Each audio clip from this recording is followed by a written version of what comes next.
வணக்கம். Welcome to பேனா kitchen. இப்போ நம்ம வந்து சஹர் சாப்பாடு செய்ய போகிறோம். விடியக்காலம் 4 மணிக்கு சஹருக்கு எந்திரிச்சு செய்கிறோம். இது ஊடான பிரட்டுவோம். இப்போ பெரிய ஊடானுக்கு கழுகி நல்லா சுத்தம் பண்ணி வச்சுட்டு அதில் இஞ்சி பூண்டு வந்து உப்பு மஞ்சத்தூள் அது தேவையான பொருள் மசாலா நீங்கள் என்னென்ன போடணுமோ எல்லாம் போட்டுக்கிறங்க.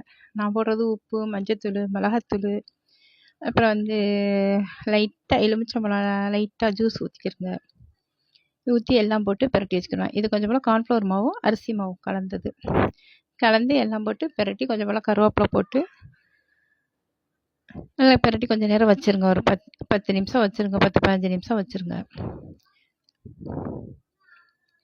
ஏன்னா விடிய காலம் எந்திரிச்சு நம்ம சஹருக்கு எந்திரிச்சு சுட சுட செஞ்சால் அது ஒரு டேஸ்ட்டாக இருக்கும், அதுவும் ருசியாக இருக்கும், நம்ம சாப்பிட்றதுக்கும் நல்லாயிருக்கும். இப்போ எல்லாம் பண்ணி ரெடி ஆயிடுச்சு. அது இப்போ ரெடி பண்ணி வச்சுக்கிட்டு இப்போ அடுத்த வேலையை பார்ப்போம். நம்ம இது வந்து கோழி வறுவல் செய்ய போகிறோம். அதுக்கு வெங்காயம் தக்காளி பச்சை மிளகாய் எல்லாம் வெட்டி வச்சுருக்கேன்.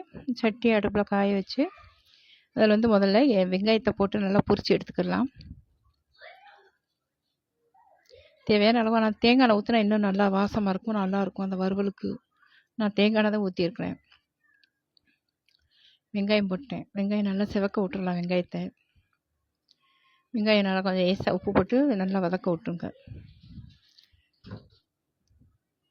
நல்லா கொஞ்சம் நல்லா செவக்க விட்டதோட இப்போ நம்ம அதை வதங்கிடுச்சு பாருங்கள். அதை அள்ளி ஒரு தனியாக ஒரு கோப்பையில் அள்ளி வச்சுக்கிடலாம். அதை அப்படியே அள்ளி வச்சுக்கிட்டு நம்ம அடுத்து தக்காளி வெங்காயம் எல்லாத்தையும் போட்டு அதிலே தாளித்து விட்டுறலாம். அள்ளி வச்சதோட அதே எண்ணெயில் எக்ஸ்ட்ரா கொஞ்சம் லைட்டாக எண்ணெய் ஊற்றுங்க. எண்ணெய் இது வெங்காயம் பொரிச்சதுனால எண்ணெய் பத்தாம போயிடும்.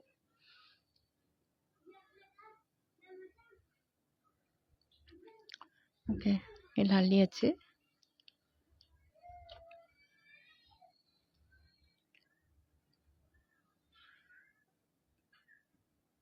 நான் எண்ணெய் எக்ஸ்ட்ரா சேர்த்தேன் அதில். ஓகே, இதில் போய் எல்லாத்தையும் போட்டு வதங்கிடுங்க. வெங்காயம் போட்டிருக்கேன், தக்காளி பச்சை மிளகா போட்டிருக்கேன், ஒரு பழுத்த மிளகா அதில் சேர்த்துக்கிறேங்க. பழுத்த மிளகாயும் சேர்த்தா நல்லா வாசமாக இருக்கும். அது ஒரு டவுன் பண்ணார் போட்டுக்கிறேங்க. நான் டவுன் பண்ணார் போடலன்னு நினைக்கிறேன். டவுன் பண்ணால் போடல. 2 மணி ஏலக்காய் போட்டிருக்கேன் வாசத்துக்கு. நல்லா வதங்க விட்டுக்கிறேங்க. அது நல்லா வதக்கிட்டு அப்புறம் கருவேப்பிலை சேர்த்துக்கிறேங்க. கருவேப்பிலை கொஞ்சம் மல்லி இலை சேர்த்துக்கிறேங்க. மல்லி இலையும் சேர்த்துக்கிட்டு இஞ்சி பூண்டு ஒரு 2 ஸ்பூன் போடுங்க.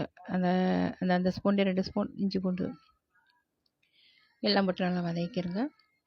அப்புறம் கொஞ்சம் போல் மஞ்சத்தூள் மிளகாத்தூள் சேர்த்துக்கிறோங்க. அதுலேயே மஞ்சத்தூள் மிளகாத்தூள் சேர்த்துக்கிட்டு தேவைக்கேண்ட சஹர்னால வந்து மிளகாத்தூள் கொஞ்சம் லைட்டாக தான் சேர்த்துருக்கேன். அதெல்லாம் அந்த மிளகாத்தூள் வந்து கொஞ்சம் நேரம் சிகப்பாக இருக்கும். ஆமாம், நல்லா வதக்கிட்டு கோழி தூக்கி அதிலே கொட்டி கிண்டி விட்டுறலாம். நம்ம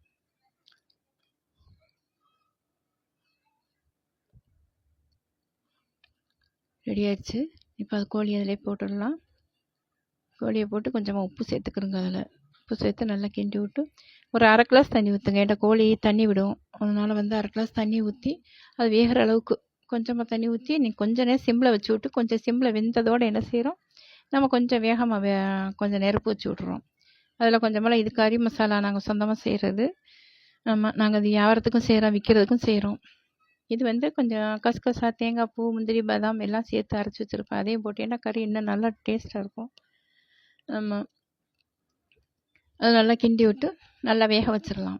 வேக வச்சு கொஞ்சம் மேலே மல்லி இலை போட்டு விட்ருங்க. அதில் 1/2 கிளாஸ் தண்ணி, ரொம்ப தண்ணி ஊற்றிடாது. ஏன்டா இது வறுவல் தானே, அதனால வந்து சஹருக்கு கறியெலாம் எடுபடாது. இந்த மாதிரி வறுவல் தான் நல்லாயிருக்கும்.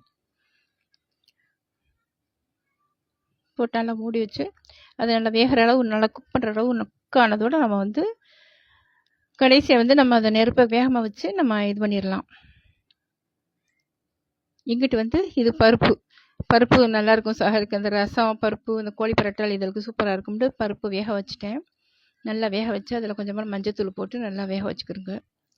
அது நல்லா ப்ரெஷரில் போட்ட பருப்பை தான் சட்டியில் போட்டு மாற்றி வச்சுருக்கேன். அதில் கொஞ்சம் மஞ்சத்தூள் மசாலா தேங்காய் பால் கொஞ்சமாக ஊற்றி கொஞ்சம் போல் வெங்காயம் பச்சை மிளகா எல்லாம் சேர்த்துக்கிறோங்க.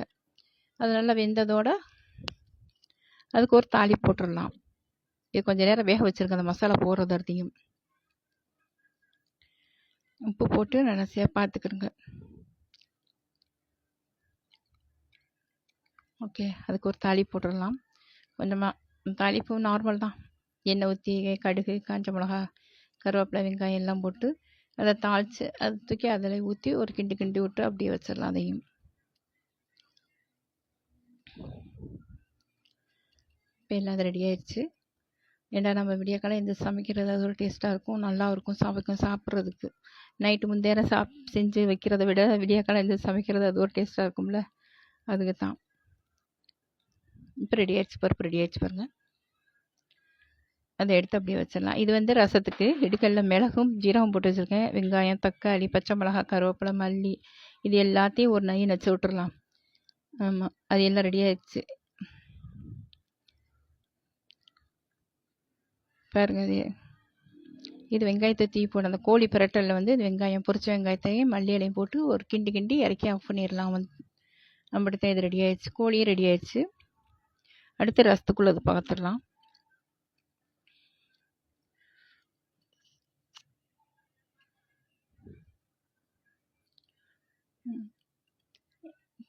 இது சோறு ஆக்கியாச்சு.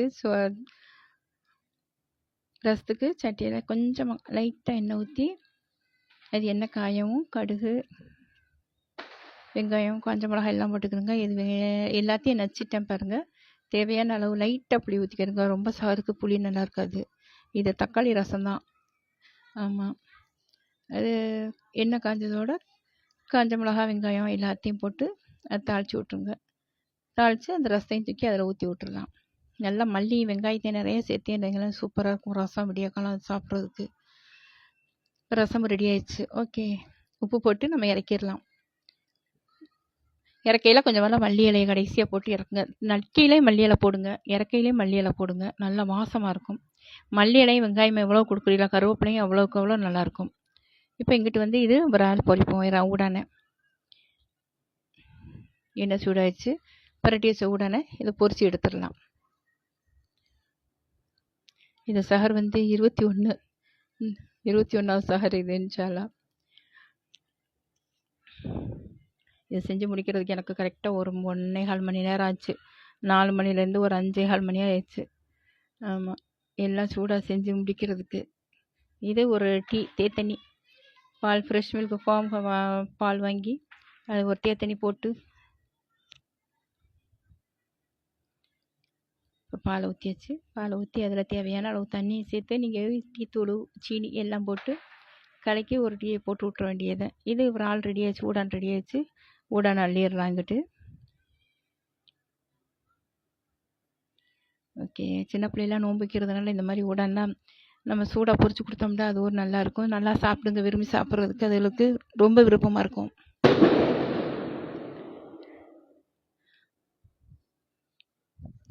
பால் ரெடி ஆயிடுச்சு, சீனி போட்டாச்சு. தேவையான அளவு இனி போட்டுக்கிறோங்க. அதில் கொஞ்சம் இஞ்சி ஏலக்காய் போட்டிங்கன்னா நல்லாயிருக்கும். சில பேர் இஞ்சி ஏலக்காய் இப்படியெல்லாம் விரும்ப மாட்டாங்க. ஆமாம், அதனால் நானும் போடலை. தேயிலை போட்டாச்சு. தேவையான அளவு தேயிலை போட்டுக்கணுங்க, டிக்கெட்ஸ் தக்கல.